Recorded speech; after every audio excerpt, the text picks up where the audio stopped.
Yeah, welcome back to the show. Well, farmers are asking government to provide irrigation facilities to address erratic rainfall pattern as it rolls out the Planting for Food and Jobs program.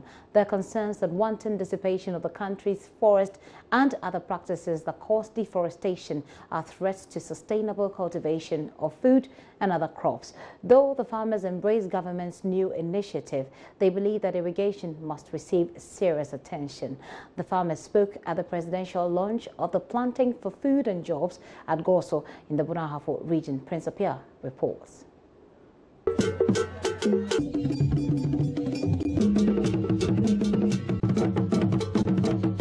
The much talked about Planting for Food and Jobs was launched at Goso in the Bono Ahafo region on Thursday.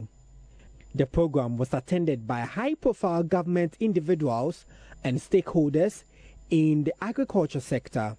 President Akufo-Addo in his speech revealed plans to set up a warehouse in every district for storage of food to avoid post-harvest losses. Though farmers embrace government's new initiative, they believe irrigation, among others, must receive serious attention. Program, I'm very happy about it. It's able to help us to improve our farm activities. Also in the livestock session, as the government said. Nowadays, the rainfall result is not as the previous ones. So if you can get machines like irrigation, it will help us. We are expecting that what you have said will come to pass. We are getting into farming season. And as a result, we want the seasons to come as early as possible so that when the rain falls, we can start growing our crops.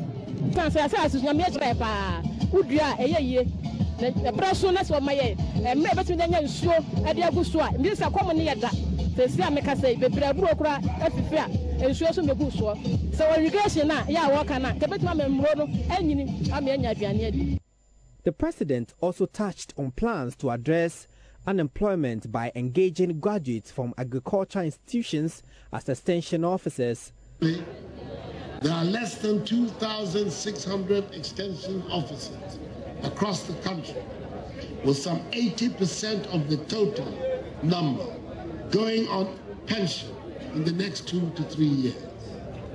Between 211 and 2015, unfortunately, none of the 3,200 graduates produced by the 5 colleges of agriculture were employed to assist farmers improve on their productivity and output. It therefore should not surprise us that the agricultural sector was on a systematic decline in recent years, recording a mere growth of 3.6%, less than half of the 7.4% achieved in 2008. To help rectify this anomaly, government has employed 1,200 graduates from the 5 colleges of agriculture who completed between 2011 and 2015 as extension officers. In 2018, we will employ 2,000 more extension officers with a solemn pledge of employing more graduates from our colleges of agriculture in the subsequent years. Paramount Chief of Goso Traditional Area, Nana Kwesi Bosompra I, wants government to prioritize issues about farmers. We are bank manager, we are a year. Yadisianum, Engrape, so be a person of Koya Bang Eduma. Nachimota for Omoba, one a quaco beyond. Yabasra, Sajumadia Bay, Young Fire, whom Yanira, whom the money a year. President Anoma, one Sassano, Yasamo, at the modern one, and I mean, I'm assassinating a Sikawa and I'm the outer sword. The best say, Jumadia, Yababa Pound to my. And I know young way and some. Prince Apia reporting.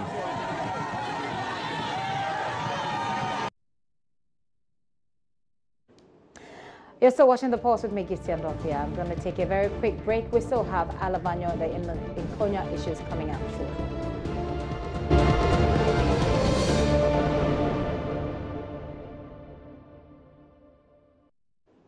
Government is considering acquiring lands that have been at the center of the protracted dispute between residents of Alavanyo and Nkonya for years. This comes a day after 2 people were shot dead at Nkonya in the Volta region. 2 others were also injured. The attacks came few hours after the Interior Ministry announced its periodic review of curfew in the area. Now, both the Regional Security Council and that of the district have been locked up in series of meetings as they seek to avert further bloodshed. Volta Regional Minister Dr. Archibald Letcher tells Joy News government may acquire that land as a means of halting the protracted dispute. Let's get some more on this story from our correspondent Ivy Setoji, who has been monitoring event keenly. Hello, Ivy, can you hear me? Yes, sir, I can hear you. Good afternoon. Do we have a sense of the situation in the area, and what are the residents saying as we speak? Well, as of now, the calm has returned to the area. But the residents are saying that they live in fear now because they don't know what will happen next. As I speak to you, one person is in critical condition at the Volta Regional Hospital here in Ho. And the residents told me earlier that if government doesn't do anything about the situation, it will continue because it was just recently that someone was shot. And now 2 people are gone, or 2 people are killed again.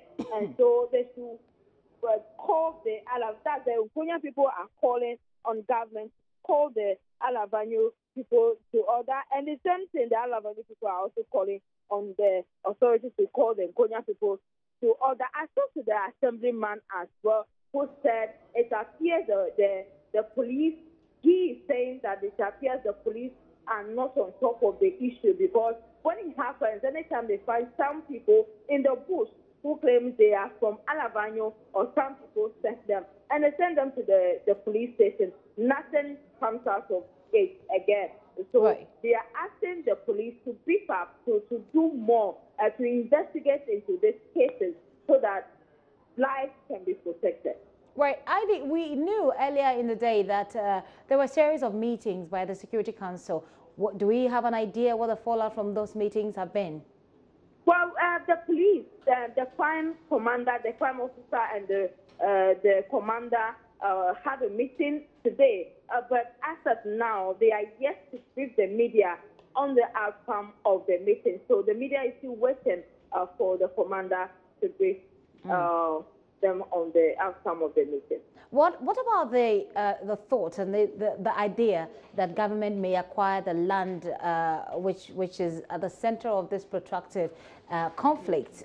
Are they aware that government intends to do this? If they are, what have they been saying about it? Well, some residents are also of the view that it will be good for government to take the land or take over the land to use as to maybe do something meaningful on the land, so that this maybe it will put a stop to that. Some are also of the view that they should solve this issue and give the land to who it really belongs to.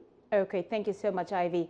Ivy Setoji there with that update. We understand that the fallout from the meeting is yet to be communicated to media personnel, and Ivy is standing by, and he'll bring us up to speed on that as and when she has that information. Well, tomorrow's GOGIG event, if you know, we've been advertising that program for a while now.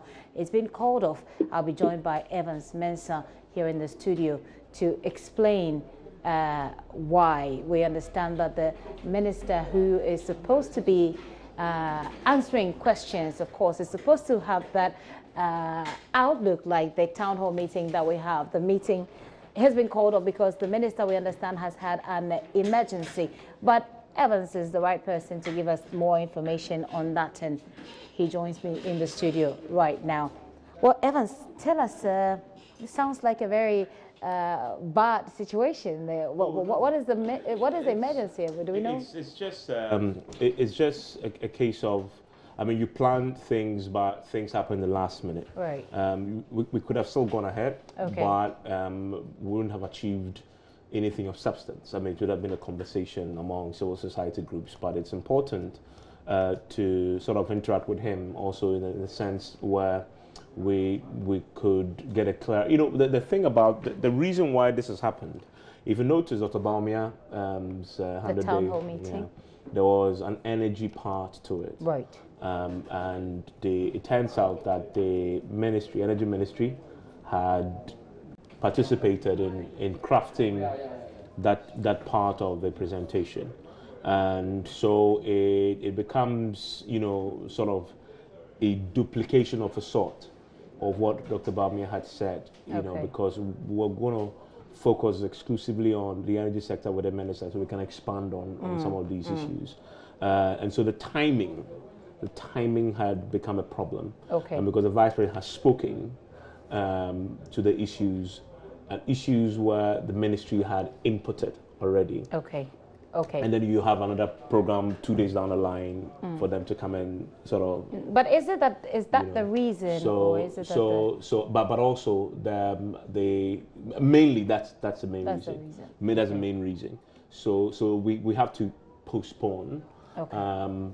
To a later date. We haven't decided. When we do, we'll communicate that. I mean, so we want all the civil society groups and academia and practitioners we are invited to take note that we've had to reschedule this. We'll definitely have it, and still talk about energy and oil and gas, because such an important area. Okay. But at a later date, not now. The view is that we should still let the audiences digest what, because there was quite a lot of things said about the energy already from Dr. Bawumia that the energy ministry had already formulated. Okay. I mean, so that should suffice for now. Okay. And then later on, when other things develop in the sector, of course, we can have a more detailed conversation. So that's why it's been called off. All right. Well, so if you were anticipating this meeting, not that it won't happen, it will happen, but the time when it will happen will be communicated subsequently. Correct? Yeah, absolutely. Evans Mensah is head of political desk here at Joy News.